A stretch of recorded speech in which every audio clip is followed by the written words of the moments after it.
ನಾವಿವತ್ತು ಕೊರಗಜ್ಜನ ಟೆಂಪಲ್ಗೆ ಬಂದಿದ್ದೇವೆ. ಏಕೆಂದರೆ ಇಲ್ಲಿ ಏನು ಹರಕೆದು ನೇಮ ಇತ್ತು. ಇವತ್ತು ಸಂಕ್ರಮಣ, ಸ್ಪೆಷಲಿಯಾಗಿ ಸಂಕ್ರಮಣ ಇವತ್ತು. ಸೊ ನನ್ನ ಜೊತೆ ಶ್ರಾವಿಕನವ್ರು ಬಂದಿದ್ದಾರೆ. ಅಫ್ಕೋರ್ಸ್ ಶ್ರಾವಿಕ ಇಲ್ಲದೆ ನಾನು ಹೋಗಲ್ಲ, ನಾನಿಲ್ಲದೆ ಶ್ರಾವಿಕ ಹೋಗಲ್ಲ. ನೋಡಿ ನಮ್ಮ ಶ್ರಾವಿಕನ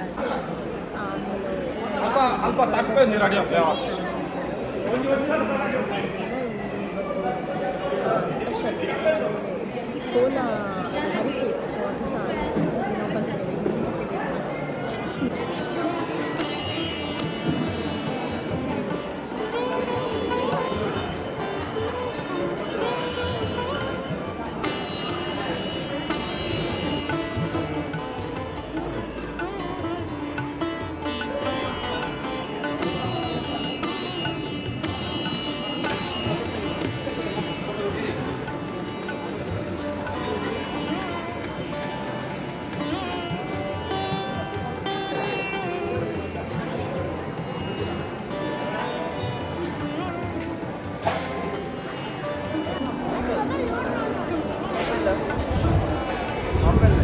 ಇದು ಮಾರ್ಚ್.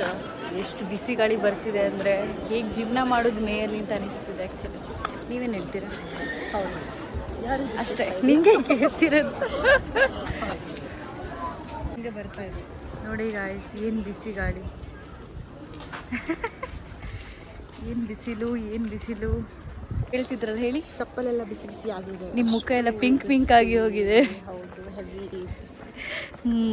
ವ್ಲಾಗ್ ಮಾಡಿ ಮಾಡಿ ಕಳೆಗೆ ಬೀಳೋದಿದ್ರೆ ಸಾಕು, ಬಿದ್ದರೂ ಮಣ್ಣಾಗುತ್ತೆ, ಧೂಳಿದೆ ಧೂಳು. ನೋಡಿದ್ರೆ ಏನೋ ಭಾರಿ ದೊಡ್ಡ ನನಗೆ ಓ ಗಾಯ್ಸ್ ನೋಡಿ, ಅಲ್ಲಿ ಫುಲ್ ಎಂಥದ್ದು ವೆಹಿಕಲ್ ಸಂತೆ ಆಗಿದೆ. ನಮ್ಮ ಗಾಡಿ ತೆಗಿಯೋಕ್ಕಾಗುತ್ತಾ ಗೊತ್ತಿಲ್ಲ. ನೋಡಿ, ಇಡೀ ವೆಹಿಕಲ್ಗಳ ಸಂತೆ ಜೊತೆಗೆ ತೆಗಿಯೋಕ್ಕಾಗಲ್ವಾ ಅಂತ ಬೆಕ್ಕೂನು ಹೋಗ್ತಿದೆ. ಆಗುತ್ತೆ, ಆಗುತ್ತೆ ಈಸಿಯಾಗಿ ನಮ್ಮ ವೆಹಿಕಲ್ ಅವೈಲೇಬಲ್ ಇದೆ. Yes, we are going home ನಾವು.